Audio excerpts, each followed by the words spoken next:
다 함께 사도신경 신앙 고백을 드리시겠습니다.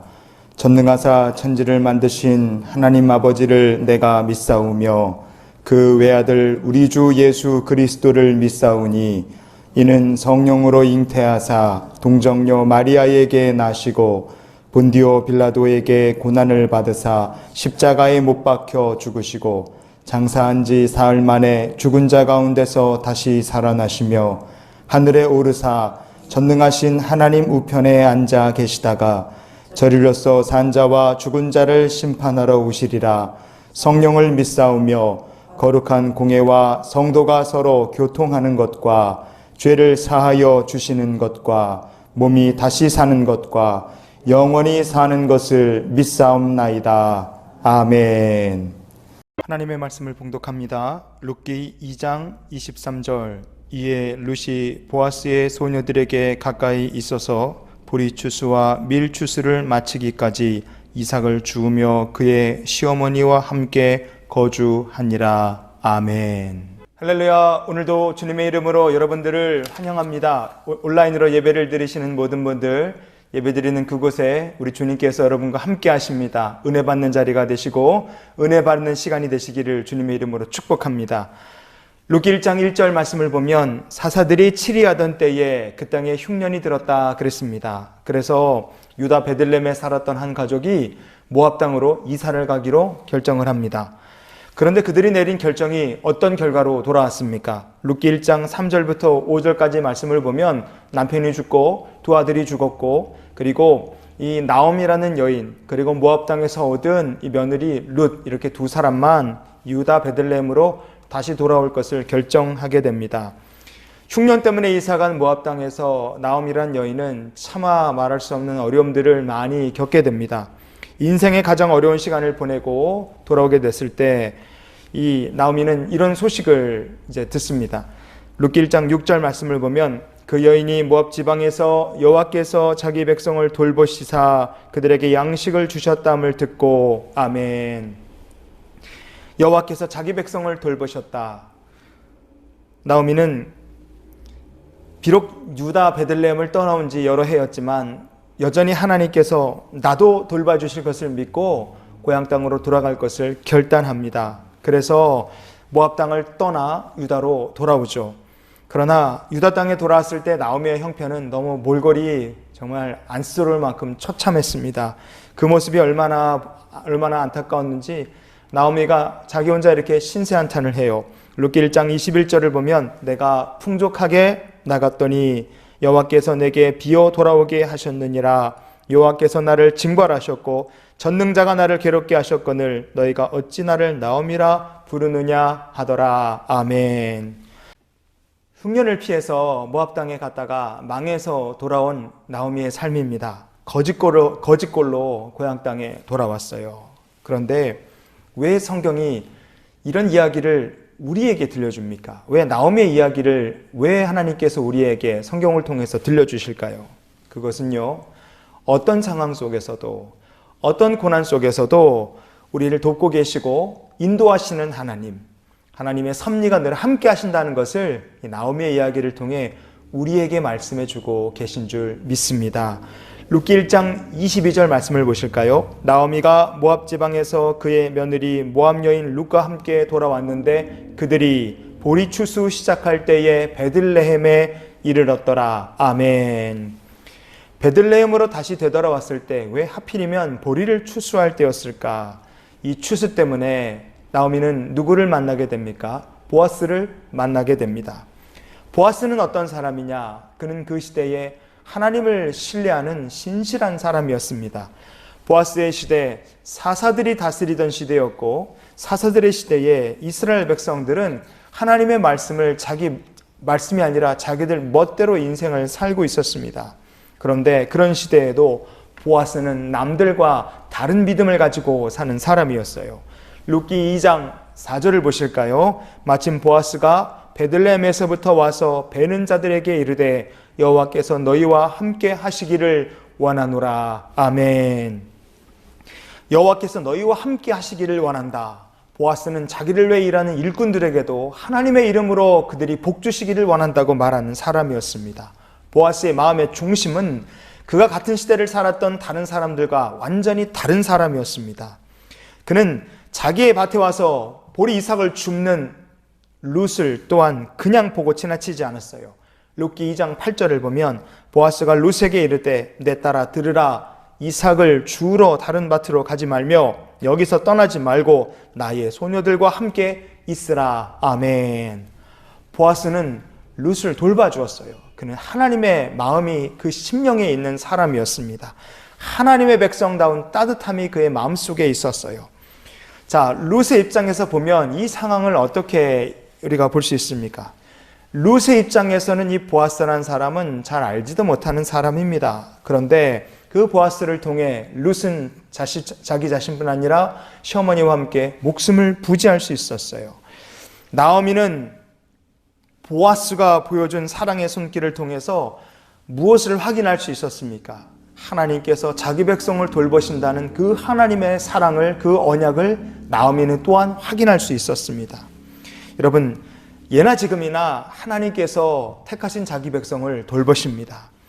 다른 사람들, 심지어 우리가 알지 못하는 사람들을 통해서도 하나님의 도우시는 손길이 우리의 삶 속에 지금도 함께 하신다는 것을 기억하십시오. 그러니 어려운 순간이 찾아올 때마다 우리는 믿음의 사람답게 행동해야 됩니다. 그러면 첫 번째로 고난 중에 있을 때 우리가 무엇을 해야 되겠습니까? 첫째로 여전히 우리를 돕고 계시는 하나님을 계속 믿는 성도들이 되실 수 있기를 바랍니다. 다윗이 원수들을 피해서 도망다녔어요. 그 신세가 얼마나 처량하고 그 몰골이 얼마나 험했겠습니까? 그러나 도와주는 사람, 돌봐주는 사람 하나 없어서 다윗의 신세는 고아와 다를 바가 없었어요. 하지만 그 어려움 속에서도 다윗은 변함없이 도우시는 하나님을 신뢰했습니다. 시편 10편 14절을 보시면 주께서는 보셨나이다.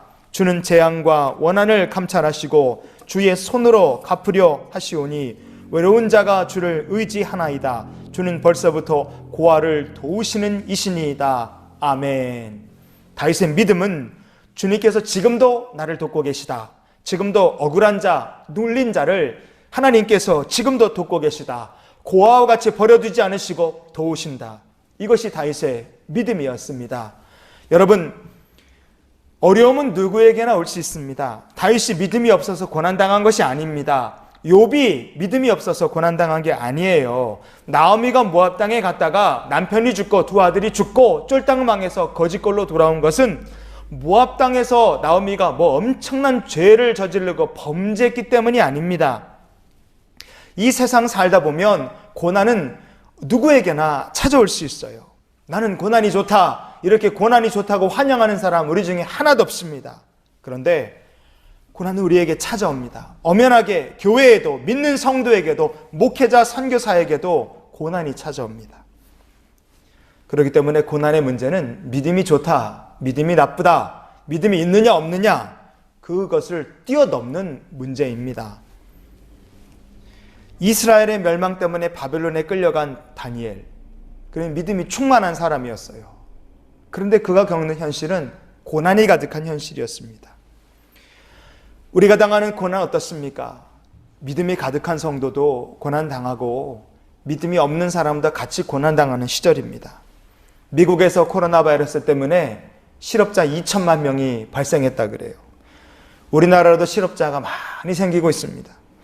여러분, 경제가 어렵습니다. 교회에 모여서 예배드리는 것도 점점 어려워지고, 이제 이태원 클럽에서 생긴 여러 집단 감염 때문에 또 모여서 예배드리기가 어려워지는 시절이 또 다가올 수도 있습니다. 그런데 이런 일들이 우리가 믿음이 없어서, 아니면 내가 기도를 하지 않아서 찾아오는 것은 아니지 않습니까? 우리가 어떻게 정리해야 됩니까? 이 모든 일들이 결국은 우리를 향하신 하나님의 섭리의 일부분이라는 거예요. 그 하나님의 섭리, 뜻하신 높으신 하나님의 뜻과 계획, 우리를 향하신 계획의 일부분이고, 가는 하나님의 뜻이 이루어지는 이 모든 하나님의 섭리가 이루어지는 역사의 한가운데, 일이 돼가는 가운데 우리가 지금 서 있는 겁니다. 그럼 우리가 할 일은 무엇입니까? 왜 하나님 우리한테 고난 주셨습니까? 그리고 원망하고 하나님께 대들 것이 아니라 우리의 삶을 인도하시는 하나님을 다시 고난 중에 붙드는 것입니다. 고난의 시대에도 여전히 주의 백성들을 돕고 계시는 하나님, 인도하시는 하나님을 붙드시는 믿음의 성도 되시기를 주님의 이름으로 축복을 드립니다. 고난의 시대입니다. 그럼 두 번째로 우리가 할 일은 무엇입니까? 우리에게 이 고난의 시대에도 여전히 새로운 기회를 주시는 하나님이 계심을 믿어야 합니다. 룻기 2장 23절 오늘 본문 말씀인데 같이 보시겠습니다. 이에 룻이 보아스의 소녀들에게 가까이 있어서 보리 추수와 밀 추수를 마치기까지 이삭을 주우며 그의 시어머니와 함께 거주하니라. 아멘. 룻은 보리를 추수할 때, 보리 추수를 시작할 때 보아스를 만났어요. 그런데 하나님께서 룻과 보아스를 어떻게 인도하셨습니까? 이 두 사람이 밀 추수를 마칠 때까지, 보리 추수가 시작돼서 밀 추수를 마칠 때까지 이 두 사람이 하나님의 섭리 속에 함께 만나게 하셨습니다. 그리고 이거는 하나님께서 주신 기회다. 이렇게 깨닫고 그래서 하나님께 주신 기회를 발견한 사람이 누굽니까? 나오미예요. 나오미는요, 이것이야말로 하나님께서 주신 기회라는 것을 그가 발견했습니다. 그래서 며느리 롯에게 이렇게 말합니다. 룻기 3장 3절부터 5절까지 말씀을 보실까요? 그런즉 너는 목욕하고 기름을 바르고 의복을 입고 타작마당에 내려가서 그 사람이 먹고 마시기를 다 하기까지는 그에게 보이지 말고 그가 누울 때에 너는 그가 눕는 곳을 알았다가 들어가서 그의 발치이불을 들고 거기 누우라. 그가 내 할 일을 내게 알게 하리라 하니 룻이 시어머니에게 이르되 어머니의 말씀대로 내가 다 행하리이다 하니라. 아멘. 시어머니가 며느리한테 뭐라고 말하느냐? 야, 너 목욕 깨끗하게 하고 좋은 옷 입고 기름 바르고 그리고 저 보아스, 지금 저 사람이 가서 오늘 밤에 가서 잘 그 잠자리 가서 이불 들추고 그 속에 들어가 있어라. 그리고 보아스가 너를 발견하게 되면 보아스가 너에게 할 일이 뭔지 그가 너에게 알려줄 거다. 믿은 거예요. 나오미는 뭘 믿었습니까? 오늘 밤에 이 역사는 이게 그냥 음란한 일이거나 죄 지는 일이 아니라 오늘 밤에 가서 그렇게 룻이 보아스를 찾아가면 이 보아스는 하나님의 뜻대로 기업 물을 자의 사명을 그가 감당할 것이고 이 모든 일들은 나쁜 일이 아니라 하나님의 섭리 속에 하나님이 이루신 일이라고 나오미는 믿었고 룻은 따랐고 보아스는 그대로 하나님의 백성답게 신실하게 자신이 해야 될 일을 직무를 감당한 겁니다. 어느 한 사람도 룻도 나오미도 보아스도 어느 한 사람도 이것을 음란한 일이나 죄나 우스운 일로 생각하지 않았어요. 다 하나님의 뜻하신 바로 이 세 사람이 이 일을 여긴 겁니다. 룻기 3장 11절을 보면 그리고 이제 내 딸아 두려워하지 말라. 내가 내 말대로 내게 다 행하리라. 내가 현숙한 여자인 줄을 나의 성읍 백성이 다 아느니라. 아멘. 보아스도 룻이 이상한 여자라고 생각하지 않았습니다. 자기 이불 속에 사람이 있으면 얼마나 놀랐겠어요. 그러나 그 룻을 보면서 너는 이상한 여자가 아니다. 너가 현숙한 여자라는 거 이 동네 사람들이 다 안다. 보아스는 그렇게 얘기를 했습니다. 그리고 그는 하나님의 법대로 이 룻의 문제를 처리했습니다. 그리고 나서 룻을 자기 부인으로 맞아들이는 거예요. 여러분, 우리가 고난 중에 있어도요, 하나님께서 놀라운 기회를 주십니다. 섭리대로 하나님께서 그 섭리를 이루어 가십니다. 그러니 고난 중에 있어도 우리가 말씀대로 살기만 하면 우리의 삶을 통해 역사하신 하나님께서 계심을 믿으시는 성도들이 되시기를 바랍니다. 분명히 새로운 기회를 주시는 하나님이 계세요. 우리는 고난의 시대를 살고 있습니다. 그렇다면 마지막으로 우리가 이 고난 중에 할 일이 무엇입니까? 우리의 삶을 다시 시작할 수 있도록 힘주시는 하나님께 감사와 찬양, 영광 돌리며 사는 것이 우리가 해야 될 일인 줄 믿습니다. 보아스와 룻은 부부가 되었고 두 사람 사이에 오벳이라는 자녀를 낳습니다. 이 나중에 오벳을 안고 나오미가 감사하면서 하나님께 영광을 돌리고 찬양합니다. 룻기 4장 21절, 22절을 보실까요? 살몬은 보아스를 낳았고 보아스는 오벳을 낳았고 오벳은 이새를 낳고 이새는 다윗을 낳았더라. 아멘. 그 오벳이 이새를 낳았고 이새는 다윗을 낳았다고 했습니다. 우리에게 기회를 주시는 하나님이 계십니다. 그 하나님께서 주시는 섭리에 순종하는 자는 감사하며 기쁨으로 하나님을 찬양하고 하나님 놀랍게 역사하신다는 것을 이 룻기를 통해 성경이 우리에게 말씀해주고 있는 것입니다. 성도 여러분, 오늘 우리가 이 말씀을 이렇게 한번 정리해 봤으면 좋겠습니다. 이런 결론을 내면 어떨까요? 우리는 전 지구적인 고난의 시대를 지나가고 있습니다.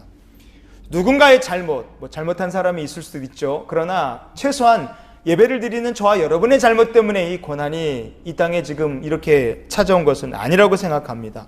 그렇기 때문에 틀림없이 하나님께서 정하신 섭리, 뜻이 있습니다. 고난의 시대를 지나가는 우리들, 그럼 무엇을 해야 될까요? 내 삶에 지금도 선한 계획을 가지고 계시는 하나님을 믿는 성도가 되어야 될 줄 믿습니다.